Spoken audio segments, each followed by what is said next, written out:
Assalamualaikum warahmatullahi wabarakatuh. Perkenalkan nama saya Adelia Fania Salma dengan NB 00243132 dengan Aslab Mas Gian dari kelompok B5 akan menjelaskan mengenai laporan praktikum anatomi blok 2.3. Seorang pria berusia 65 tahun bernama Tuan A dibawa ke instalasi gawat darurat oleh keluarganya karena mengalami kelemahan mendadak pada lengan dan tungkai kanan sejak 2 jam yang lalu. Selain itu, keluarga pasien melaporkan bahwa pasien berbicara terbata-bata, sulit menyusun kata-kata, dan tampak bingung ketika diajak berbicara. Tidak ada riwayat trauma kepala sebelumnya. Pada pemeriksaan ini didapatkan hemiparesis sisi kanan, terutama lengan lebih berat dibandingkan tungkai. Refleksi sisi kanan meningkat dan terdapat Babinski sign positif di sisi kanan. Hilangnya sensasi nyeri dan suhu pada sisi kanan tubuh termasuk wajah kanan. Saat diminta menjulurkan lidah, lidah pasien menyimpang ke arah kiri.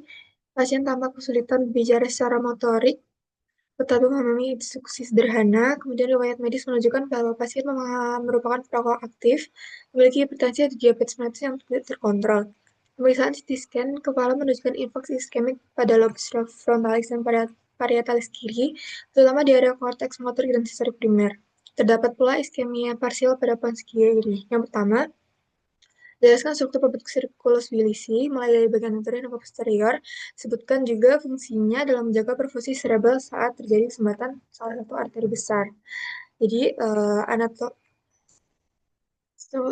sirkulus bilisi merupakan anastomosis dari arteri cerebri, cabangnya dari tiga arteri cerebri yang menuju korteks cerebri yang memiliki anastomosis penting saat lamanya pada permukaan otak. Dengan demikian, sistem arterial di otak bukan merupakan arteri yang sebenarnya. Sirkus arteriosus bilisi merupakan anastomosis penting di antara keempat arteri yang memvaskularisasi otak, kedua arteri vertebralis dan dua arteri karotis interna. Dibentuk oleh arteri cerebri posterior, arteri komunikasi posterior, arteri karotis interna, dan arteri cerebral anterior serta arteri komunikasi anterior. Sirkulus arteriosus ini merupakan perangkat kolateral penting jika terjadi obstruksi vaskularisasi otak, mendapat vaskularisasi dari pasang arteri karotis interna dan pasang arteri vertebralis. Arteri karotis interna terutama memvaskularisasi lobus frontalis, parietalis, dan temporalis, dengan arteri vertebralis memvaskularisasi lobus temporalis dan occipitalis bersama dengan midbrain dan hindbrain. Di permukaan inferior, keempat arteri tersebut membentuk anastomosis disebut sirkulus bilisi. Kemudian pertama ada arteri karotis interna yang merupakan cabang dari cervical. Eh, Cabangnya ada arteri ophthalmica, kemudian arteri komunikasi posterior, arteri choroidea anterior. Cabang terminalnya adalah arteri cerebri anterior dan arteri cerebri media. Kemudian yang kedua ada arteri cerebri anterior, merupakan cabang terminal lebih kecil, berjalan ke medial di superior chiasma opticum, masuk ke dalam visceral longitudinal otak. Di sini bergabung dengan sisi kontralateral melalui arteri komunikasi anterior. Kemudian berjalan ke anterior superior dan posterior, umumnya terletak di atas corpus callosum. Berakhir dengan berputar ke superior pada sisi medial hemisferium, tepat di antara sulcus paria occipitalis. Kedua ada arteri cerebral media. Cabang terminal yang lebih besar dianggap sebagai lanjutan arteri karotis interna, berjalan ke lateral di sulcus lateralis dan memberi sejumlah percabangan di permukaan insola. Percabangannya memvaskularisasi arteri area motorik dan premotor, area sensori dan auditoris. Oklusi dari arteri cerebri media menyebabkan paralisis atau hemiplegia kontralateral dan defect sensoris. Jika yang terkena sisi dominan yang umumnya kiri, juga terdapat gangguan bicara atau afasia. Kemudian ada arteri vertebralis pada pars intrakranial dan arteri basilaris. Arteri basilaris dan percabangannya memvaskularisasi bagian atas medula spinalis, truncus cerebri, cerebellum, dan sebagian besar bagian posterior inferior cortex cerebri. Perjalanan ke truncus cerebri secara fungsional merupakan arteri. Arteri vertebralis merupakan cabang dari arteri subclavia. Kemudian arteri vertebralis memberi cabang muskular dan spinal di cervical dan bagian posterior otak. Setelah itu ada arteri basilaris di sebelah sini. Dari persatuan arteri vertebralis kanan kiri, perjabangannya vaskularisasi pons, cerebellum, auris interna, dan hemisferium cerebri. Cabangnya ada sepasang arteri cerebralis inferior anterior, kemudian sepasang cerebellaris superior, dan arteri cerebri posterior. Sirkulus di sini berperan sebagai sistem kolateral atau jalur alternatif yang memungkinkan aliran darah telah mencapai seluruh area otak, meskipun terjadi sumbatan atau oklusi pada salah satu arteri utama seperti arteri carotid internal atau arteri vertebralis. Nah, apabila arteri carotid tersumbat, darah dari sistem vertebrobasilar dapat mengalir ke depan dan menyuplai area otak anterior yang kekurangan darah. Arteri komunikasi anterior juga membutuhkan darah dari sisi karotid yang tidak tersumbat untuk menyuplai sisi yang terkena. Kemudian apabila arteri vertebralis atau basilar tersumbat, aliran darah dari sistem karotid internal melalui arteri komunikasi posterior dapat menyuplai sistem posterior. Kedua, sebutkan dan jelaskan perbedaan antara traktus corticospinalis dan traktus spinothalamikus meliputi fungsi utama. Yang pertama, traktus corticospinalis itu untuk gerakan motorik sadar, pertama gerakan halus dan terkoordinasi dari otot-otot rangka terutama ekstremitas. Kemudian untuk traktus spinothalamikus menghantarkan informasi sensor berupa nyeri, suhu, sentuhan kasar, dan tekanan dari tubuh ke otak. Kemudian titik awal dan akhir pada traktus corticospinalis awalnya dari korteks cerebri, terutama di area motorik primer dan area 4 digris presentralis, kemudian berakhir di neuron motorik bawah di tanduk anterior medula spinalis. Sedangkan untuk traktus spinothalamikus berawal di neuron sistorik di ganglion spinal sinapsis tanduk posterior, berakhir di talamus khususnya nukleus ventral posterior lateral, kemudian diteruskan ke korteks sensorik.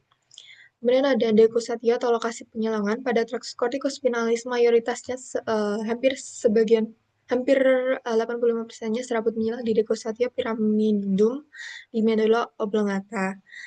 Sebagian kecilnya tetap ipsilateral sebagai traktus corticospinalis anterior dan baru menyilang di level segmen target. Kemudian untuk traktus spinothalamikus yang menyilang di medula spinalis tepatnya di kommissur anterior beberapa segmen di atas masuknya akar sensorik.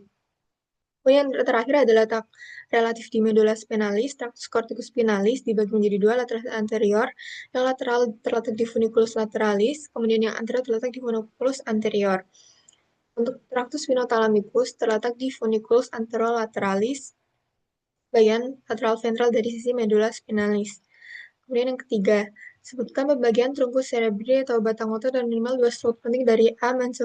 mesencephalon, B. pons, C. medula oblongata. Yang pertama ada trunkus cerebri yang terdiri dari tiga tadi. Kemudian letaknya di fossa cranii posterior pada bagian basal occipitalis. Berhubungan dengan cerebellum di sebagian besar tertutupi oleh cerebellum, ke arah kaudal berlanjut sebagai medula spinalis, tepat di bawah foramen occipital magnum rostral berlanjut sebagai di encephalon. Trunkus cerebri ini mengandung jenah ascendent dan descendent yang menghubungkan otak dengan perifer. Dia juga mengandung banyak nuklei, yaitu nuklei nervi cranialis 3 hingga 12, nuklei luber dan substansia nigra di mesencephalon. Nuklei pontis dan nuklei olivarius, medula oblongata yang semuanya berperan penting dalam sirkuit regulasi motorik dan nuklei corpora quadrigemina mesencephali yang merupakan penghubung penting pada jari visual dan auditori. Kemudian yang pertama ada mesencephalon. Struktur astrenanya seperti ini. Pada aspek anterior terdapat cekungan yang dalam pada garis tengah di fossa interpendicularis. Kemudian ke lantai fossa ditembus oleh banyak pembuluh darah kecil dan yang disebut substantia perforata posterior. Sedangkan pada aspek lateral, brachium superior et inferior berjalan ascendent ke arah anterolateral. Brachium superior berjalan dari colliculus superior ke corpus geniculatum lateral dan teres opticus. Sedangkan brachium inferior menghubungkan colliculus inferior ke corpus geniculatum medial. Pada posterior terdapat penonjolan disebut corpora quadrigemina, terdiri dari colliculus superior dan colliculi inferior.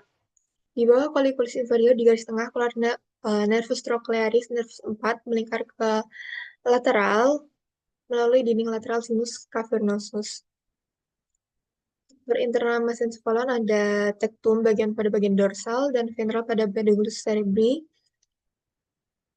Kemudian pedunculus cerebri terdiri dari dua bagian, yaitu crus cerebri dan tegmentum, yang dibatasi oleh suatu pita substansia gisa yang disebut substansia nigra.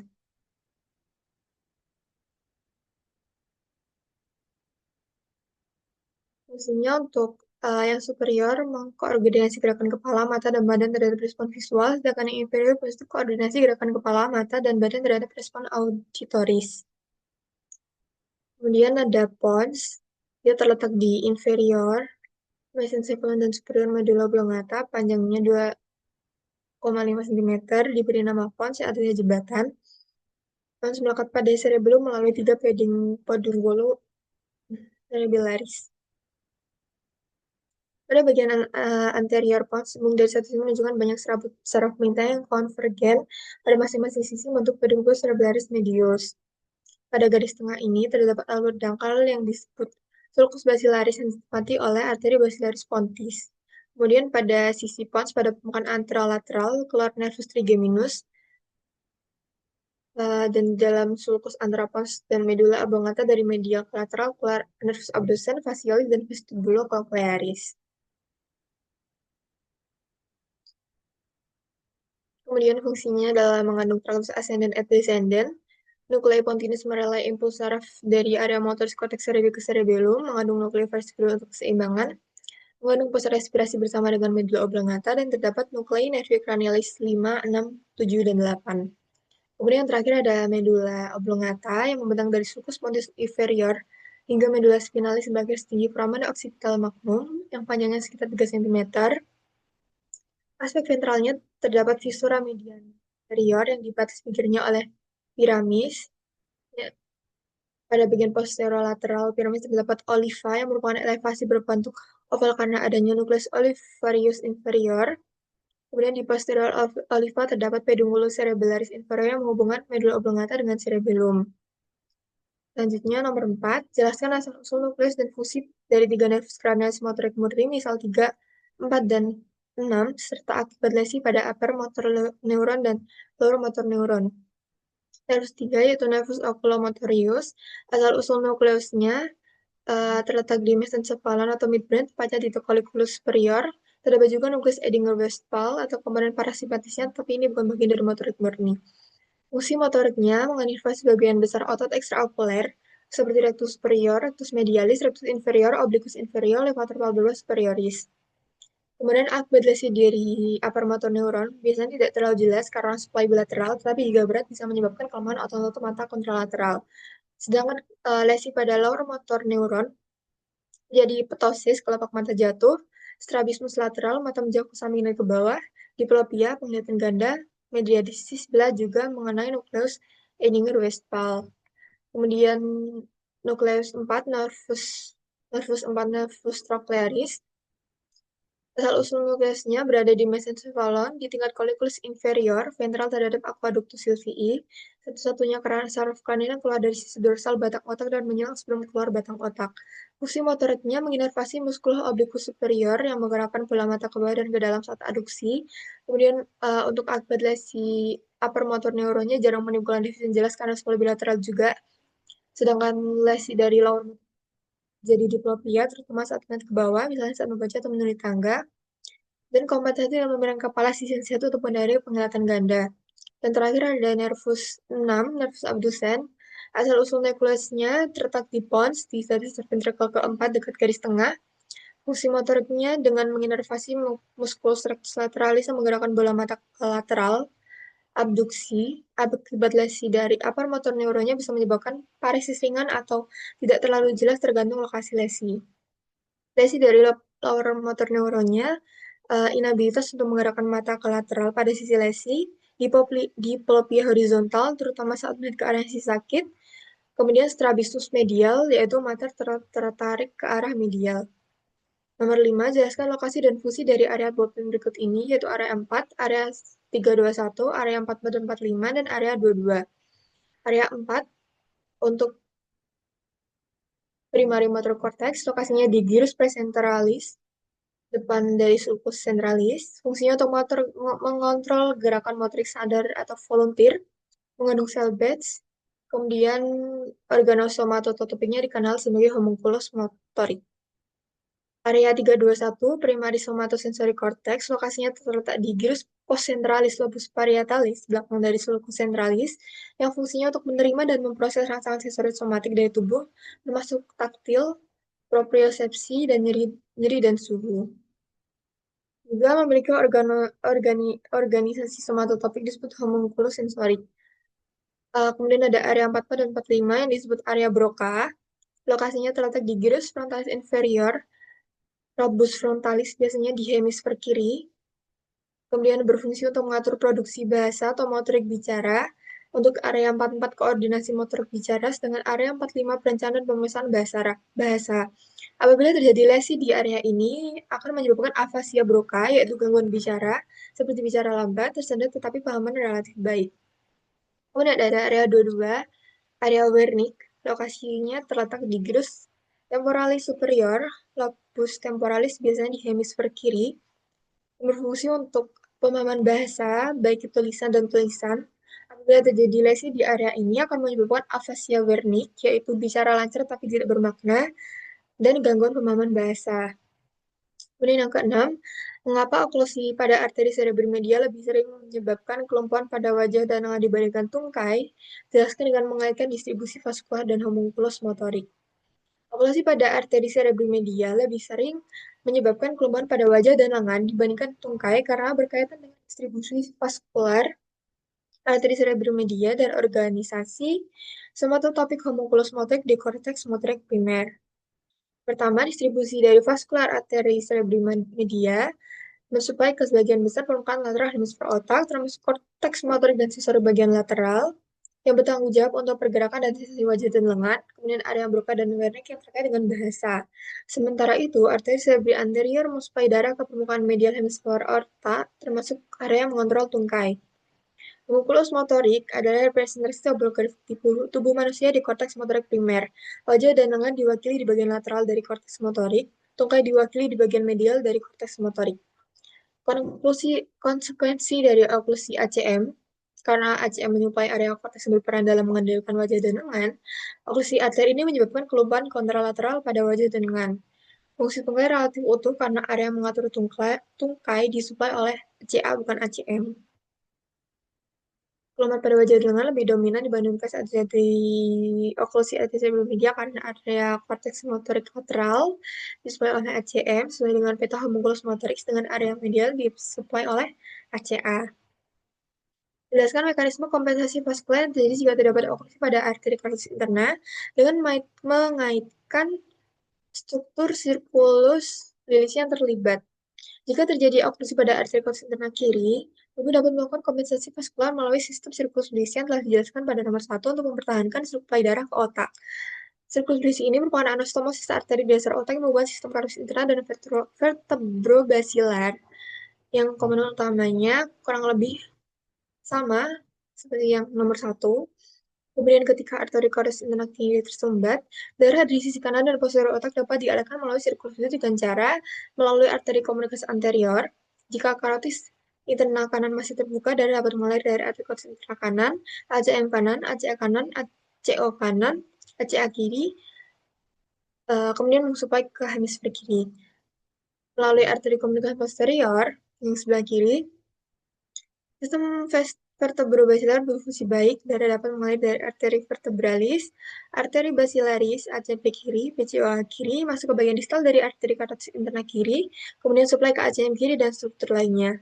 Oklusi pada arteri korteks interna kiri dapat dikompensasi oleh aliran darah dari arteri korteks interna kanan melalui ACOA dan dari sistem vertebrobasilar melalui PCOA kiri berkat adanya sirkulus bilisi. Kompensasi ini memungkinkan aliran darah tetap mencapai otak kiri dan mengurangi risiko infark jika sirkulasi kolateral memadai. Sekian laporan praktikum anak yang dapat saya sampaikan. Apabila ada salah kata, saya mohon maaf. Wassalamualaikum warahmatullahi wabarakatuh.